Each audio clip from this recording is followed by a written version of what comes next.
Le gros problème, en fait, c'est au niveau de la démographie. On dirait, en fait, pour le moment, euh, avec ce qu'on vit en Afrique, je pense pas que c'est pas le. Il y a des préalables, quoi, pour pouvoir euh, avoir une démographie forte. Il y a d'abord des préalables. Mhm. Et, et ça, on n'a pas. Nous sommes encore dans, en train de subir le franc CFA parce que beaucoup là, j'ai su c'était qui disait tout tantôt là que les milliards de francs CFA qu'on a, ça a une valeur, ça n'a aucune valeur ces milliards de francs CFA là, parce que la preuve, euh, lorsque vous allez vers une banque commerciale euh, pour convertir vos francs CFA en dollars ou en euros, c'est un parcours de combattant parce que moi-même je le vis. C'est pas quelque chose que je dis parce que je le vis parce que j'achète beaucoup en Europe et en Chine. Et lorsque il faut acheter, c'est tout un parcours de combattant, quoi. Donc, c'est pas évident. Tous ces paramètres-là, on ne les a pas. Il s'est dit qu'on va commencer à faire des enfants de toi à travers parce qu'il faut simplement jouir, ça ne sert à rien. Il faut d'abord se considérer que nous sommes en guerre et en étant des guerriers, un guerrier, lorsqu'il est en guerre, il n'a pas le temps de faire des enfants. Hmm.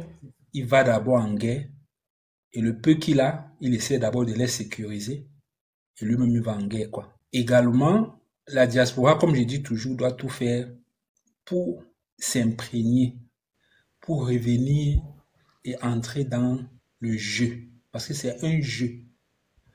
Tant que nous restons à l'étranger et que nous attendons que ceux qui sont sur le terrain puissent faire des trucs, eux, on les a déjà, en fait, mis dans un cocon. Parce que le, le matin, lorsqu'un Camerounais s'élève, à 7 heures, il est déjà il est déjà en train de boire un bouillon. Et Hmm. après, il va accompagner ça avec une bière. Et c'est comme ça, lorsqu'il commence comme ça, là, ça sera la bière, donc il va aligner les bières jusqu'à peut-être 22 heures, 23 heures avant de rentrer chez lui se coucher. Ça, Waouh. c'est pas quelqu'un que vous pouvez compter sur lui. Exactement. Qu'est-ce qui va transmettre à ses enfants ce genre de Il personnes? voit les gens qui ne font que boire, boire, boire, boire, boire. Lorsqu'il sort de là, après, dans les bars, là, il y a directement un endroit où il peut aller coucher avec une femme qu'il a Ouais, ouais. rencontrée, là. Les Ouais. types donc, et on parle c'est quelle démographie là-bas? Hmm. C'est quelle démographie? Ce n'est pas avantageux parce que c'est toute une politique. Lorsqu'on Mhm. parle de la démographie, c'est toute une politique. Il faut bien qu'on puisse avoir des structures, on puisse avoir des trucs qui vont suivre et mettre tous ces enfants-là, leur donner en fait un canevas. Vous avez par exemple les parents qui viennent avec 5 enfants. Il y a même certains qui viennent inscrire les enfants. Ils ne connaissent même pas le nom ils ne connaissent pas le nom des enfants. Ils connaissent pas le nom de leurs enfants. Oui, oui, oui, oui, oui, oui. Il y a Un beaucoup parent qui qui ne viennent, connaît ils ne pas le nom connaissent de pas. son enfant. Oui, et surtout les papas. Il vient Ah, là avec l'enfant, il te dit que tu t'appelles encore comment? merde. Et avec ça, on veut vraiment la démographie. Vraiment. On a d'abord un secteur dans lequel on doit bagarrer. C'est le secteur monétaire et le secteur agricole. Essayer de mettre ces deux trucs-là, avoir l'argent et nourrir la population déjà et mettre les bases pour nourrir la population. Après ça, on peut accoucher comme on veut. Mais tant Hmm. que ce n'est pas fait, ce sont les préalables, quoi. Il y a aussi la santé parce qu'il faut pouvoir suivre ces gens-là. Exactement. Ne pas rendre les gens malades, faire en sorte qu'ils soient déjà bien alimentés, en fait que tout le processus soit là pour qu'ils ne tombent pas malades. Je parlais justement de ces petits groupes-là qui sont installés même dans les pays africains. Dans nos pays, on le sait. J'ai pris le cas de l'Afrique du Sud. Cette minorité-là qui réussit à s'imposer sur une masse qui continue de faire des enfants sans pouvoir, sans rien. Quelle est leur stratégie en fait? Parce que quand on parle de démographie, c'est un petit groupe, mais qui trouve quand même un moyen de s'imposer sur les autres, sur la masse. Et c'est comme ça que le monde fonctionne en général. Quelle est leur stratégie? Pourquoi on ne copie pas plutôt cette stratégie-là d'abord? Comment ils font, en Mais fait? le problème qui se pose, c'est qu'en fait, Est-ce que je peux je intervenir, prends Nate? par exemple le cas de l'Afrique du Sud, que j'ai un peu visiter, Mhm. je dirais que là-bas, en Afrique du Sud, vous prenez par exemple le Cap. Le Cap, aujourd'hui, pratiquement, avant, c'était une zone qui était habitée par des Noirs. Mais aujourd'hui, ce n'est plus le cas. C'est une zone totalement, on a occidentalisé ça. Ce sont plus les Blancs qui ont les terres là-bas, ou bien qui sont plus, enfin, en majorité, la population du Cap aujourd'hui, elle est blanche. Et lorsque vous voyez, et tout ça, ça part dans la politique, en fait, de la démographie. Ça veut dire qu'on vous inculque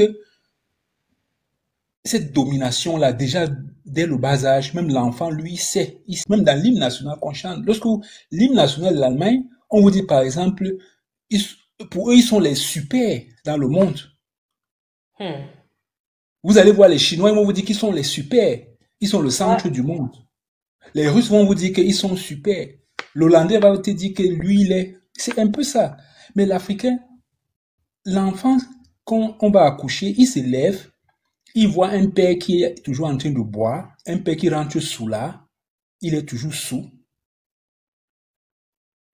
Quelqu'un qui, en fait, il n'y a pas cette cohésion, même au niveau de la famille, soit, même s'il est là, quand il rentre, il va d'abord taper sur la maman, et ainsi de suite, ou, en même temps, la maman il doit avoir des querelles. Tout ça, c'est psychologique. Ça fait en sorte que cet enfant-là n'est pas équilibré.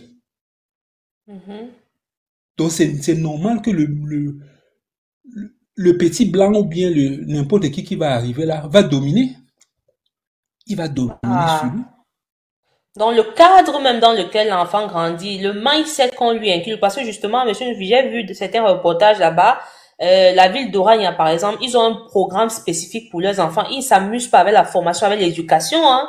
Ces petits Hollandais, c'est eux ils vont prendre le relais de leurs parents pendant que la masse de Sud-Africains noirs vont continuer à souffrir. C'est dommage quand même. Les Sud-Africains noirs, lorsque vous les voyez, ils sont apeurés. Ce sont les gens qui ont peur du blanc, le Sud-Africain. Et ça, c'est parti depuis l'apartheid. On les a matés. On les a matés. Et c'est resté. Donc, c'est dans des... Donc, je sais pas. C'est une catastrophe, en fait, quoi. C'est une catastrophe. Et une politique démographique doit partir de ça. On doit tout faire pour ramener les jeunes à comprendre qu'ils doivent conquérir le monde. Il n'y a personne qui est au-dessus d'eux. Ils sont les meilleurs. Tout ça, ça part de là. Mais lorsque vous ne faites pas ça, vous êtes là, en fait, tout ça, comme j'ai dit, en fait, moi, je vis tout ça, hein, je le vois chaque fois. Je vois comment les parents se comportent, je vois comment est-ce qu'ils font. Comme je vous dis, il y a les parents qui ne connaissent pas le nom de leurs enfants. Parce qu'il y en a, tu vois quelqu'un qui vient de voir, il a 10 enfants. Ils sont avec un de la maison pour venir l'inscrire, il ne connaît pas le nom de l'enfant. Il arrive là, il donne le nom. Après l'enfant dit que non, tu as oublié tel nom. Vraiment.